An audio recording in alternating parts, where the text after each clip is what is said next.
Hi hello student, hello everyone, কেমন আছো প্রত্যেকে? আই হোপ প্রত্যেকে ভালো আছো। তো স্টুডেন্ট, আজকে ক্লাসে আমরা ক্লাস 9 এর চ্যাপ্টার 4 হচ্ছে শুরু করব। বেসিক্যালি দেখো, এটা শুরু করব বললে ভুল হবে, কারণ এখানে চ্যাপ্টার 9 এ ক্লাস 9 এর চ্যাপ্টার 4 এর উপর আমরা জাস্ট একটা সাজেস্টিভ কোশ্চেন নিয়ে নিয়েছি। এটা সম্বন্ধে আমরা আজকে ক্লাসে ডিসকাস করব। তো এটা চাইলে তোমরা পিডিএফ ও ডাউনলোড করে নিতে পারো। এটা আমাদের হচ্ছে যে টেলিগ্রাম গ্রুপ আছে, সেখান থেকে হচ্ছে তোমরা পেয়ে যাবে।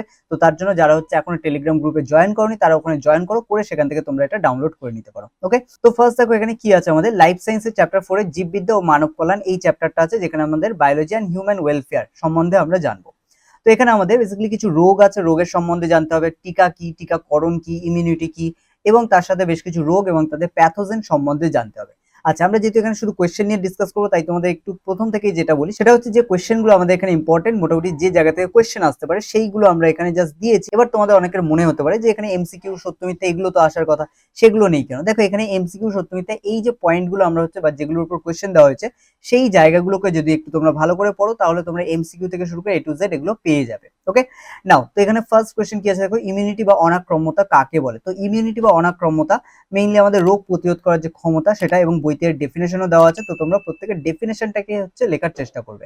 তো এখানে সেকেন্ড কোয়েশ্চেন আছে, অনাক্রম্য বিদ্যার জনক কাকে বলা হয়? তো এডওয়ার্ড জেনারকে অনাক্রম্য বিদ্যার জনক বলা হয়। ওকে, নেক্সট দেখো, এক্সোজেনাস ও এন্ডোজেনাস অ্যান্টিজেনের উদাহরণ। তো অ্যান্টিজেন যে টপিকটা আছে, অ্যান্টিজেন কাকে বলে একটু জাস্ট চোখ বোলাতে পারো, কিন্তু এখানে মোস্টলি আমাদের এক্সোজেনাস অ্যান্টিজেনের উদাহরণ এবং এন্ডোজেনাস অ্যান্টিজেনের উদাহরণ। তার সাথে দেখো ফর্সম্যান অ্যান্টিজেন, অ্যান্টিজেন যেটা এন্ডোজেনাস, তার মধ্যে ফর্সম্যান অ্যান্টিজেন আছে যেটা স্তন্যপায়ী প্রাণীদের হৃৎপিণ্ডে দেখা যায়। তো এই অ্যান্টিজেন সম্বন্ধে এটা কোথায় পাওয়া যায়, তো এটা খেয়াল রাখতে হবে, এটা স্তন্যপায়ী প্রাণীদের হৃৎপিণ্ডে পাওয়া যায় এই প্রকার অ্যান্টিজেন। তো এগুলো খেয়াল রাখতে হবে। সবচেয়ে বড় অ্যান্টিবডির নাম কি? তো অ্যান্টিবডি বেসিক্যালি কি, যারা অ্যান্টিজেনকে প্রতিরোধ করে, বা অ্যান্টিজেন বলতে বেসিক্যালি যারা আমাদের রোগ সৃষ্টি করে দেহের মধ্যে। এবার কিছু অ্যান্টিজেন থাকে, তারা আমাদের দেহের মধ্যেই প্রেজেন্ট থাকে। ওকে, তাদের কোনো ক্ষতি হয় না, বাট বাইরে থেকে যে সকল অ্যান্টিজেন আমাদের দেহের মধ্যে প্রবেশ করে তাদেরকে হচ্ছে কিন্তু প্রতিরোধ করে, তাদের রোগ সৃষ্টি করতে বাধা দেয় অ্যান্টিবডি। ওকে, তো এখানে আমাদের অ্যান্টিবডি সম্বন্ধে জানতে হবে। তার মধ্যে আমাদের মোট 5 প্রকার অ্যান্টিবডি আছে। তার মধ্যে আমাদের সবচেয়ে বড় অ্যান্টিবডি কোনটি সেটা জানতে হবে, এটা আমাদের আইজিএম হবে। তারপরে হচ্ছে কোন অ্যান্টিবডি রক্তে সবচেয়ে বেশি পরিমাণে পাওয়া যায়? তো এটা হচ্ছে আমাদের আইজিজি, এটা রক্তে সব থেকে বেশি পরিমাণে পাওয়া যায়। নেক্সট, স্তনদুগ্ধে কোন অ্যান্টিবডি পাওয়া যায়? তো স্তনদুগ্ধে আমাদের পাওয়া যায় আইজিএ। ওকে, নেক্সট চলে আসো অ্যান্টিবডির গঠন। তো এটা একটা বড় কোয়েশ্চেন আছে, তো এটা হচ্ছে খেয়াল করে বড় কোয়েশ্চেন হিসেবে এটা তোমাদের ক্লাসে যারা হচ্ছে পড়েছো তারা এটা মোটামুটি পারবে। এটা বইতেও করে দেওয়া আছে, তবে বইতে হচ্ছে একেবারে ঢালাই একটা লেখা আছে, তোমরা সেটা না লিখে এটাকে চেষ্টা করবে এটাকে একটু পয়েন্ট করে 1 2 3 4 করে প্রত্যেকটা পয়েন্ট করে লেখা, ঠিক আছে? কারোর বইতে যদি এটা হচ্ছে পয়েন্ট করে লেখা থাকে তাহলে অবশ্যই তারা লিখছো। নেক্সট চলে আসে অ্যান্টিজেন অ্যান্টিবডির পার্থক্য। তো এটাও একটা ভাইটাল কোয়েশ্চেন। তো এটা অ্যান্টিবডি এবং অ্যান্টিজেনের পার্থক্য, এটা একটু তোমাদের দেখতে হবে। এটা পার্থক্য হচ্ছে করে দেওয়া আছে বইতে। এবার অনেকের যাদের ক্ষেত্রে নেই, তারা একটুখানি হচ্ছে অফলাইন যে টিচার আছে তাদের থেকে একটু এটা জেনে নিতে পারো। নেক্সট আসছে কোন কোষ কোষভিত্তিক অনাক্রম্যতা গড়ে তোলে? তাহলে কোন কোষ কোষভিত্তিক অনাক্রম্যতা গড়ে তোলে? বেসিক্যালি এটা আমাদের হবে টি লিম্ফোসাইট কোষ, যেটা কোষভিত্তিক অনাক্রম্যতা গড়ে তোলে। তারপরে আছে রসভিত্তিক অনাক্রম্যতা, এটা হচ্ছে বি লিম্ফোসাইট কোষ গড়ে তোলে। নেক্সট আসছে টিকা বা ভ্যাকসিন কি? তো বেসিক্যালি টিকা বা ভ্যাকসিন হচ্ছে এক প্রকার রাসায়নিক পদার্থ, যেটা জীবাণু থেকে বা মৃত জীবাণু থেকে প্রস্তুত করা হয়।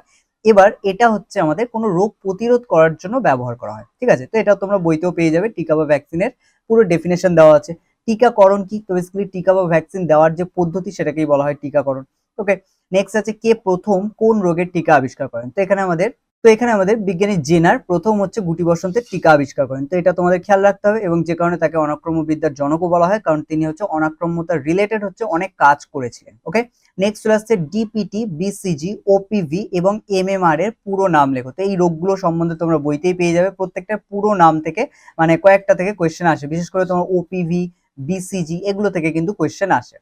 তারপরে চলে আসো ডায়রিয়া, ম্যালেরিয়া, নিউমোনিয়া, টিটেনাস, লকজ আর যক্ষা বা টিউবারকিউলোসিস। তো এই রোগের প্যাথোজেন গুলো কোন জীবাণুর দ্বারা হচ্ছে এই রোগগুলো হয়, এবং তার সাথে সাথে মনে রাখবে এখানে কোনটা লাইক হচ্ছে ডায়রিয়া, ম্যালেরিয়া এগুলো হচ্ছে কিসের দ্বারা ঘটে। যেরকম ডায়রিয়া, ম্যালেরিয়া এগুলো হচ্ছে আদ্য প্রাণী দ্বারা হচ্ছে ঘটে। ওকে, নেক্সট যদি আমরা চলে আসি নিউমোনিয়া, টিটেনাস বা লকজ বা হচ্ছে এখানে আমাদের যক্ষা, এগুলো হচ্ছে এর মধ্যে যক্ষা হচ্ছে আমাদের ব্যাকটেরিয়া ঘটিত হচ্ছে রোগ, ঠিক আছে? টিটেনাস হচ্ছে ভাইরাস ঘটিত রোগ। তো এরকম কিছু তোমাদের এখানে মনে রাখতে হবে। নেক্সট চলে আসছে রোগ নিরাময়ে ধৌতকরণ বা ওয়াশিং এর ভূমিকা। তো বেসিক্যালি কোনো কিছু ধৌতকরণ বলতে সিম্পল কি, আমরা যখন কোনো জামা কাপড় থেকে শুরু করে এ টু জেড বিভিন্ন ধরনের আমাদের ব্যবহার করা জিনিসপত্র, সেগুলো আমরা কি পরিষ্কার করি একটা নির্দিষ্ট টাইম অন্তর অন্তর।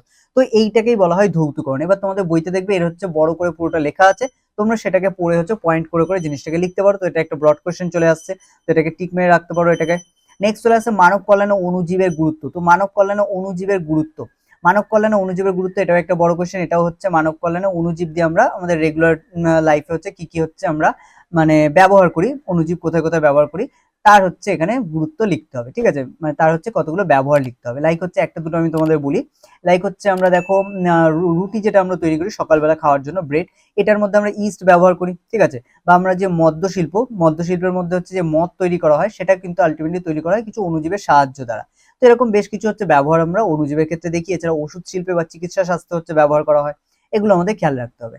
নেক্সট আছে জৈবিক নিয়ন্ত্রণ অণুজীবের ভূমিকা। তো দেখো জৈবিক নিয়ন্ত্রণ মানে হচ্ছে একটা জীব দ্বারা আরেকটা জীবের যে নিয়ন্ত্রণ, সেটাকে বলা হয় জৈবিক নিয়ন্ত্রণ। তো এই জৈবিক নিয়ন্ত্রণে অণুজীবেদের কি ভূমিকা থাকে সেটা কিন্তু আমরা এখান থেকে জানতে পারি। তো এটা হচ্ছে একটা ব্রড কোয়েশ্চেন হিসেবে আসে, 3 নম্বরের কোয়েশ্চেন হিসেবে। তো তোমাদের বইতেও এটা দেওয়া আছে, তোমরা একটু বইটা দেখলেই বুঝতে পারবে। ওকে, এখানে তোমরা অনেকেই কি করো যে শুধুমাত্র অ্যান্সারটা লিখে দাও। তো শুধুমাত্র হচ্ছে মানে যেটা মেইন মানে কোন জীব দ্বারা কোন জীবকে মানে আটকানো হচ্ছে বা প্রতিরোধ করা হচ্ছে, সেটা অনেকে না লিখে মানে নামগুলো না লিখে তোমরা জাস্ট মুখে বলে দাও বা হচ্ছে জিনিসটাকে শুধু লিখে দাও।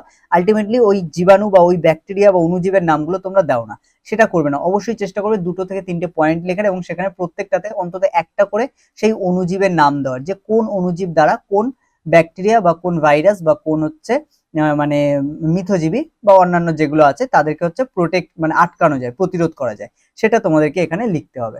নেক্সট চলে আসো অণুজীব সার বা জীবসার কাকে বলে। এটাও তোমাদের হচ্ছে বইতে কোয়েশ্চেন মানে ডেফিনেশন আকারেই দেওয়া আছে, তোমরা ডেফিনেশনটাকেই মুখস্থ করে হচ্ছে লিখবে যে অণুজীব সার বা জীবসার কাকে বলে। মেইনলি পুরোটাই এখানে হচ্ছে সার মানে বুঝতে পারছো যেটা আমাদের জমিতে সার হিসেবে কাজ করবে, এবং জীব সার বলা হচ্ছে কেন, কারণ এটা পুরোটাই কোনো মানে অণুজীব বা আমাদের যে জীব আছে যেগুলো মাইক্রোবস আছে অণুজীব, তাদের থেকে প্রস্তুত করা হয়, তো এই কারণে এটাকে অণুজীব সার বলা হয়। নেক্সট চলে আসো দুটি মুক্তজীবী নাইট্রোজেন সংবর্ধনকারী ব্যাকটেরিয়ার নাম। তো এখানে তোমরা পাবে মুক্তজীবী নাইট্রোজেন সংবর্ধনকারী ব্যাকটেরিয়া, কারণ অণুজীব সার বা জীব সারের মধ্যেই হচ্ছে দেখবে পয়েন্ট করা আছে মুক্তজীবী বা স্বাধীনজীবী ব্যাকটেরিয়া, তার সাথে আছে আমাদের সায়ানো ব্যাকটেরিয়া, তার সাথে মাইক্রোরাইজা, এগুলো দেওয়া আছে। তো এখান থেকেই তোমরা পেয়ে যাবে, বা মিথজীবী ব্যাকটেরিয়া বলে হচ্ছে আছে। তো এগুলো তোমরা ওখান থেকে পেয়ে যাবে। তো ওখান থেকে প্রত্যেকটা মুখস্থ করছো, দুটো জায়গায় তোমরা 3টে মুখস্থ করতে পারো। দুটো সায়ানো ব্যাকটেরিয়া আছে, এগুলো তোমরা হচ্ছে মুখস্থ করছো, সব শর্ট কোশ্চেন এগুলো। ভ্যামের পুরো নাম, তো ভ্যামের পুরো নাম তোমাদের অনেকের বইতে আছে, আর যদি কারো না থাকে তাহলে এখানে লিখে রাখতে পারো। ভ্যাসিকুলার আরবাসকুলার মাইক্রোরাইজা বলা হয় ভ্যামকে। ঠিক আছে, নেক্সট চলে আসো আমাদের মাইক্রোরাইজাল মূল কোন উদ্ভিদে দেখা যায়। তো এটা হচ্ছে আমাদের পাইন উদ্ভিদে দেখা যায়। একটি মিথজীবী ব্যাকটেরিয়ার নাম লেখো। তো আমরা একটু আগেই বললাম যে আমাদের এখানে মুক্তজীবী বা হচ্ছে স্বাধীনজীবী যে ব্যাকটেরিয়া, সায়ানো ব্যাকটেরিয়া এবং হচ্ছে মিথজীবী ব্যাকটেরিয়া, এগুলো সম্বন্ধে হচ্ছে দেওয়া আছে। তো এটা আমরা বই থেকে হচ্ছে প্রত্যেকটা দেখবো। নেক্সট চলে আসো সিম্বিগোত্রী উদ্ভিদের মূলে কোন ব্যাকটেরিয়া থাকে।